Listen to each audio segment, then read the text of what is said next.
মা, আমাকে তাড়াতাড়ি 2000 টাকা দাও তো, আমি পাঠাতে যাব। কত? 2000 টাকা।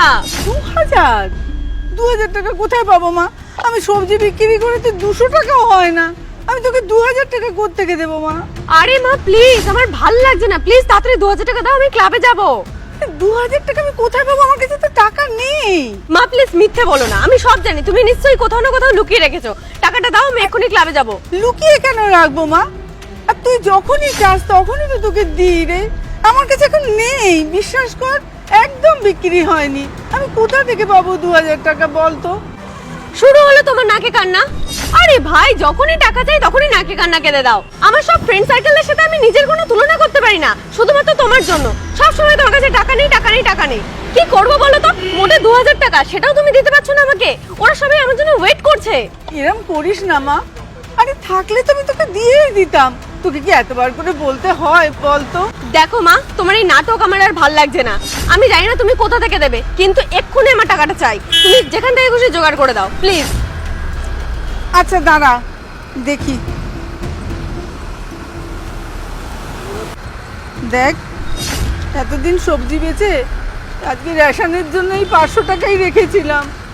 নে, তুই এটাই নে। এই 500 টাকা দিয়ে কি হয় মা, একটু বলে বোঝাবে? আমি যে ক্লাবে যাচ্ছি না, এন্ট্রি ফিস হলো 1500 টাকা। সো প্লিজ, এই 500 টাকা দিয়ে কিচ্ছু হয় না। ধ্যাৎ, রাখো তোমার টাকা তোমার কাছে। আর একটু দাঁড়া, এই দুটো চারটে সবজি বিক্রি হলে যে পয়সাটা হবে আমি তোকেই দেবো। এখন এই টাকাটা তুই রাখ। মাসিমা, শশা কত করে? শশা? শশা 40 টাকা কিলো। নাও, খুব ভালো শশা, একদম কচি শশা। এটা নাও, এটা নাও, খুব ভালো শশা। কত দেবো বাবা? তাড়াতাড়ি করো, আমার লেট হয়ে যাচ্ছে, সবাই আমার জন্য ওয়েট করছে। বলছি মাসিমা, একটা কথা জিজ্ঞেস করবো? বলো। এটা কি আপনার মেয়ে? হ্যাঁ। বলছি ওনার সাথে একটু কথা বলতে পারি আমি? হ্যাঁ, বলো না। হ্যালো, আমার নাম শুভ, ভালো আছেন? হ্যাঁ ভালো আছে, কি দরকার? বলছি আপনার বোধহয় কিছু টাকার প্রয়োজন মনে হচ্ছে। হ্যাঁ। তাও কত টাকার প্রয়োজন? কি সমস্যা আপনার? আপনাকে কেন বলতে যাব? আরে বাবা বলুনই না, আমি কিছু হেল্প করতে পারি আপনাকে, বলুন। 2000 টাকা। 2000 টাকা মাত্র? আপনাকে আমি 10,000 টাকা দিতে পারি, কিন্তু একটা শর্ত আছে। 10,000? হ্যাঁ। কিন্তু কি শর্ত? দেখুন, বেশি কিছু না।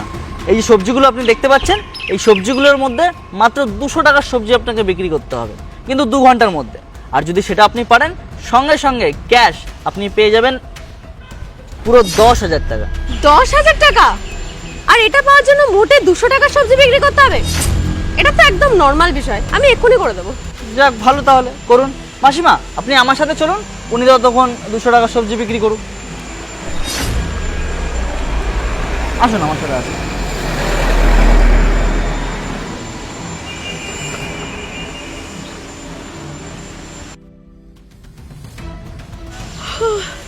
এই 1 ঘন্টা হয়ে গেল, এখনো কোনো কাস্টমার নেই।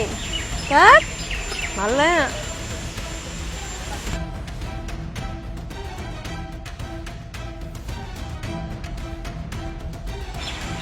দিদি, বলছি পেঁপে কত করে? এটা এটা তো 100 টাকা। এটা 100 টাকা? আপনি হয়তো ব্যবসা নতুন করছেন, এটা 100 টাকা দামই না, এটার মূল্যটা আমি দিচ্ছি। এই যে এটার আসল দাম। চললাম আমি। আরে এটার দাম 100 টাকা?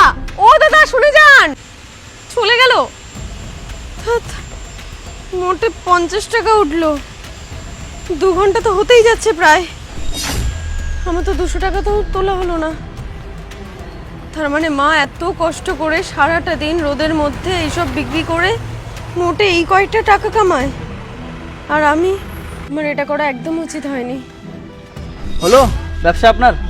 না দাদা, 200 টাকা তো হয়নি, কিন্তু 50 টাকা মোটে হয়েছে।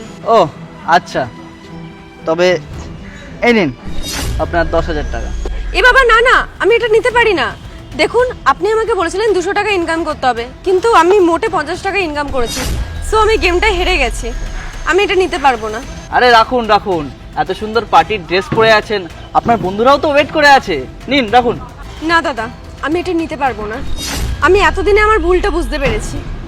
আমার মা সকাল থেকে এই গরমের মধ্যে এত খেটে মোটে 20 টাকা, 50 টাকা, 100 টাকা ইনকাম করে, আর আমি খুব বাজেভাবে এই টাকাগুলো নষ্ট করতাম, আর আমি বুঝতাম না। কিন্তু আজকে আপনি আমার চোখে আঙুল দিয়ে বুঝিয়ে দিয়েছেন, থ্যাংক ইউ।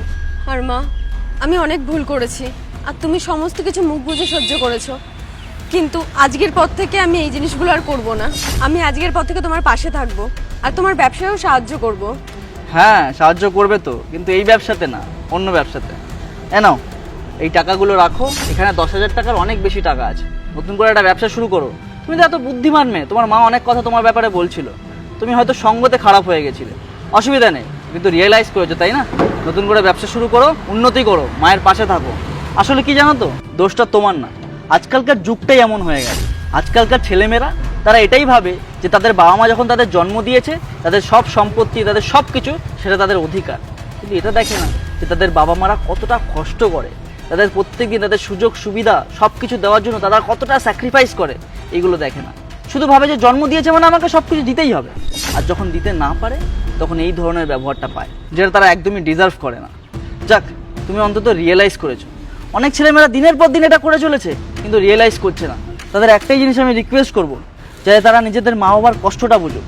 নাহলে কী হবে বলো তো, নাহলে এই সব কিছু থেকে যাবে, যখন মা বাবা চলে যাবে না, তখন কিচ্ছু করে কোনো লাভ হবে না, সারা জীবন এই আফসোসটা থেকে যাবে।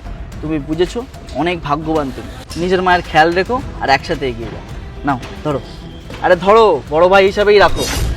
অসংখ্য ধন্যবাদ দাদা। ঠিক আছে কাকিমা, চললাম, ভালো থাকবেন।